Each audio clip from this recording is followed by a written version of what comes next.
Donc, est-ce que tous les sacrifices nécessaires pour devenir qui je dois être, est-ce que faire tous les sacrifices nécessaires vaut vraiment le coup? Je peux pas te répondre. Ça dépend que de toi.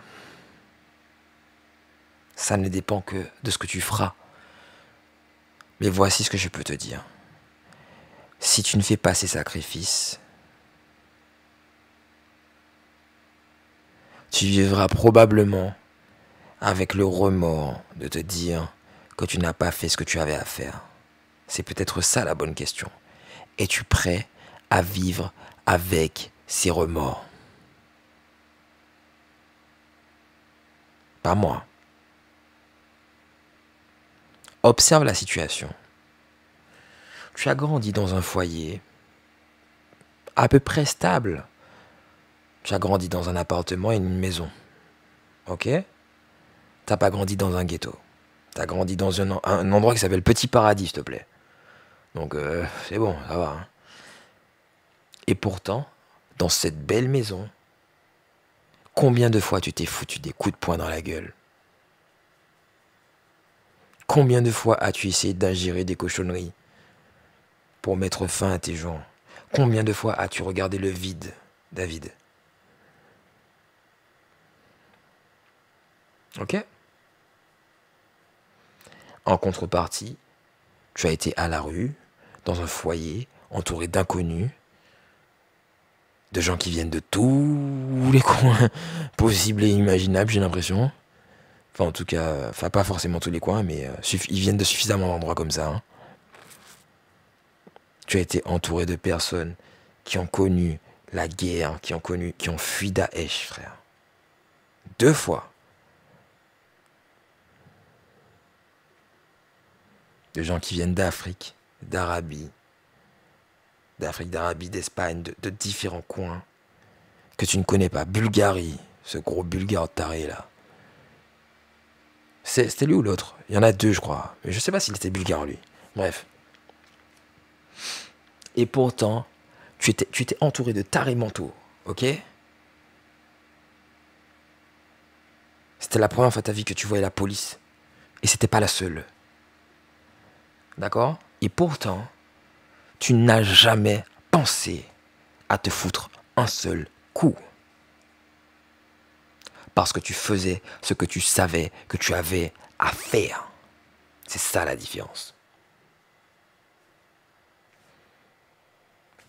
Tu as ta preuve.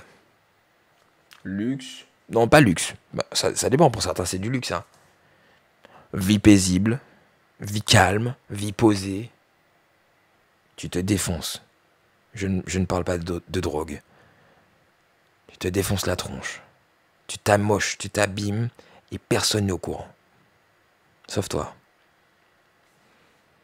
Endroit merdique, rempli de tout le genre de personnes que tu ne veux pas fréquenter, avec un but de vie, quelque chose qui te motive, et tu avances, et tu te poses encore la question.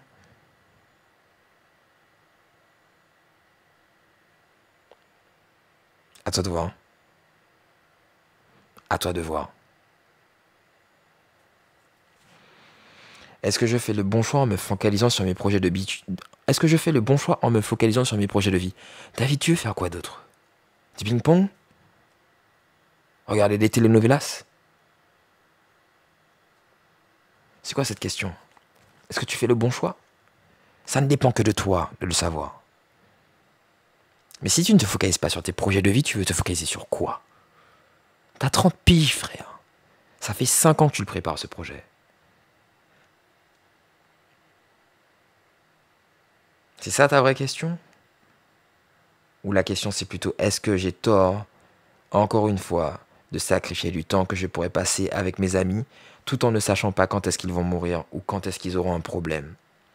Parce que, dans bon nombre de cas, ils souffrent. Écoute, la seule chose que tu peux vraiment faire en tant qu'ami, je te l'ai dit, c'est aller bien. Mais ça n'ira pas toujours bien.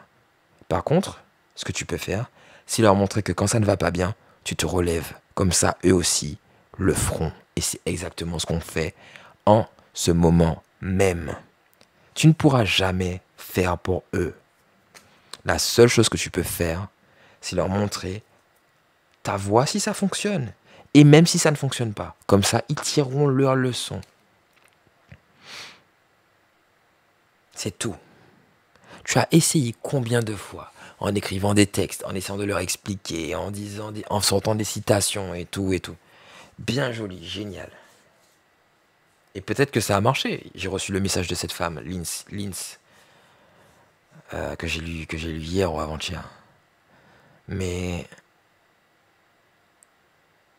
il est peut-être temps de montrer quelque chose. Il est peut-être temps de montrer que les gens voient. S'ils comprennent pas en fait d'où tu sens ce que tu sens. Donc, faut peut-être montrer. C'est aussi simple que ça. Voilà.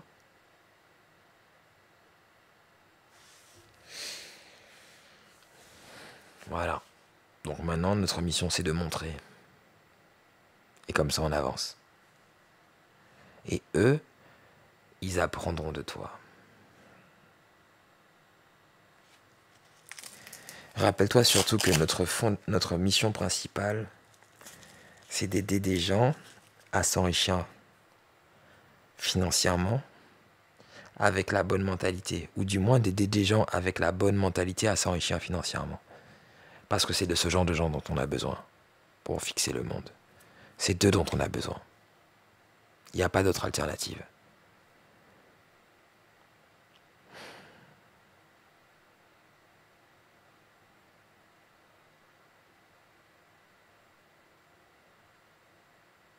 Les remords sont lourds. Et chaque fois que tu ne fais pas ce que tu as à faire, c'est un remords de plus qui s'accumule.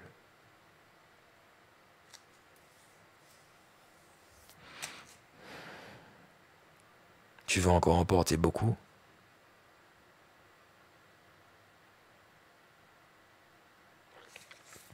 Là, tu sais ce que je vais évoquer. Tu veux que ça se reproduise.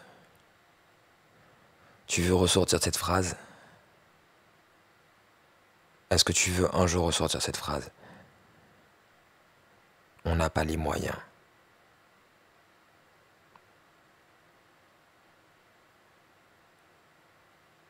Pas moi. Pas moi, David. C'est hors de question. C'était la fois de trop. Maintenant, on se donne les moyens, ou sinon c'est pas la peine de continuer. Je ferai pas le pantin avec toi.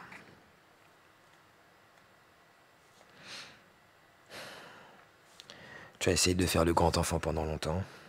Regarde ce que ça donne.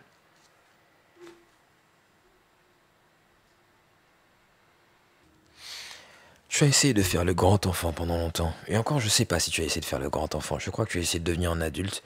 Mais le problème, c'est que tu n'es pas entouré de...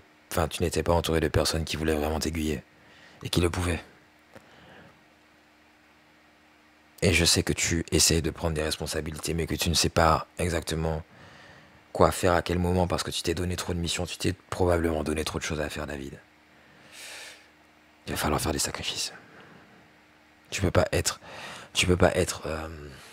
dessinateur, musicien, modèle, photographe, intervieweur, écrivain. Tu peux. Mais ça veut dire que dans ta journée, il faut que tu sois putain d'efficace. C'est ça le truc. Mais sache qu'au bout d'un moment, si tu continues comme ça, tu n'auras jamais de place pour une relation de couple. Jamais. C'est à toi de voir. Hein. C'est à toi de voir. Tu peux décider de mettre ça de côté, de laisser tomber. Mais rappelle-toi ce que tu t'es dit il y a 2 jours. Et si ma future partenaire était dans la même situation mentale qu'Aurélie?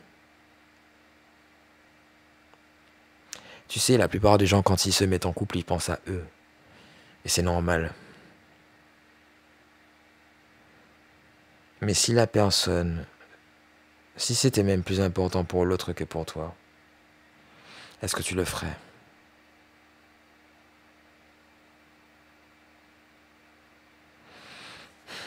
J'aimerais déjà pouvoir prendre soin de cette fameuse moitié. J'aimerais déjà pouvoir être avec elle, David. Elle me manque, elle n'est même pas encore là. Elle me manque déjà. Et mes enfants me manquent alors qu'ils ne sont pas encore là.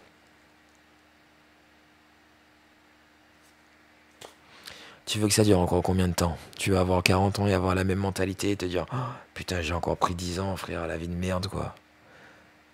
Arrête, t'as perdu 30 ans, frère. Enfin, tu n'as pas perdu 30 ans, mais si tu continues, tu vas les perdre. Donc arrête. Arrête. Fais ce que t'as à faire. C'est tout ce qu'on te demande. Et la seule chose que tu peux faire, c'est montrer comment toi tu avances. Arrête de parler. Montre.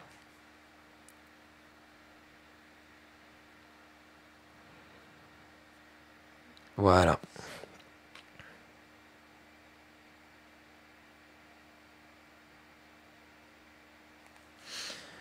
C'est bon, on avance maintenant. Donc, à travers ce genre de vidéo, vous verrez ce que j'écoute. Vous verrez comment je pense globalement. J'ai dit que je ne partagerai pas toutes mes techniques ni toutes mes prises de conscience. C'est à vous de faire vos efforts de votre côté aussi. Et croyez-moi, vous n'en serez que plus fiers lorsque vous aurez trouvé vos propres informations. Vraiment. Ça n'a pas de prix. Ça n'a pas de prix. Et